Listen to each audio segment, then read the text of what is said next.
qui passe ce matin dans la presse, Patrice, et beaucoup de choses d'ailleurs. Oui, bonjour Laurent. Bonjour. Bonjour à tous. Ce matin, effectivement, la presse nationale fait le grand écart.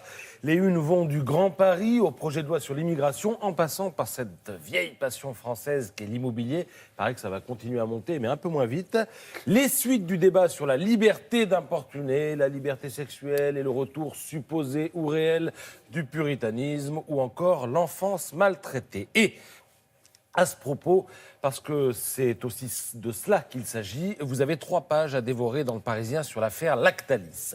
200 000 boîtes de lait infantile potentiellement contaminées par des bactéries pouvant refiler une bonne gastro à des tout-petits. Et la gastro, chez un petit, c'est grave. Et ce matin, eh bien, il y a plein de responsables. Leclerc, Auchan, Carrefour, Cora, Intermarché, Système U. Apparemment, c'est marrant, sans se concerter, ils ont tous fait la même erreur. Quant à Lactalis, c'est un peu la honte. Un des pontes d'Intermarché l'accuse de mégoter pour rembourser les produits que les consommateurs rapportent en multipliant les procédures. Bref, cette affaire sent plus l'appât du gain que la responsabilité et je conseille à tous les acteurs, ces acteurs en tout cas, de lire l'édito du Parisien ce matin.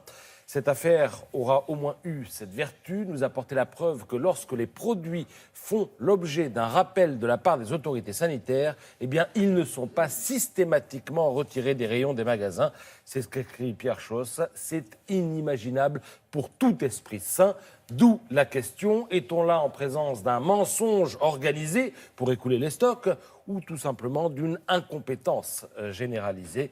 Quelle que soit la réponse apportée à cette question, elle sera inaudible. Fin de citation.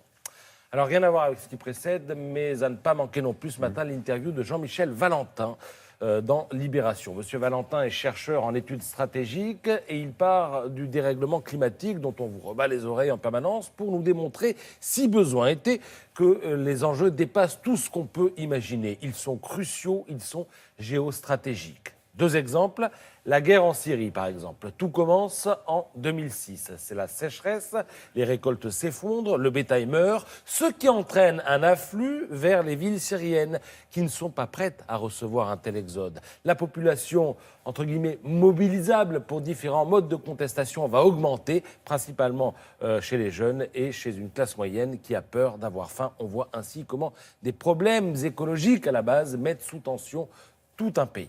Second exemple, le réchauffement de l'Arctique et la fonte des glaces. Les Russes en ont profité pour ouvrir la route maritime du Nord. C'est une route commerciale qui longe la Sibérie et qui relie l'Asie à l'Europe. Et en évitant les détroits de Malacca et de Suez, eh bien, les cargos chinois vont gagner 3 semaines de voyage. En plus, cette nouvelle frontière traverse une zone qui, en se réchauffant, rend accessible de nouvelles ressources en gaz et en hydrocarbures. Voilà, c'est passionnant et c'est à lire dans Libé ce matin. Pour finir, le reportage du jour, c'est à lire dans Le Monde, sous la plume d'Élise Vincent. Bienvenue à Toulouse, quartier de la Reinerie, patrie de la dope et de la vendetta.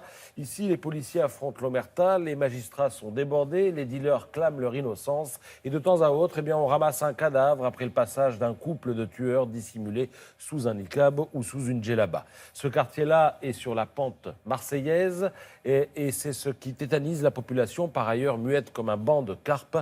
Pendant ce temps-là, eh bien, le business prospère, non sans soigner sa stratégie marketing. Laurent, figurez-vous que l'herbe est livrée dans des sachets griffés et que les consommateurs ont droit à, devinez quoi, une carte de fidélité. C'est beau, non ? Tournons la page, merci Patrice.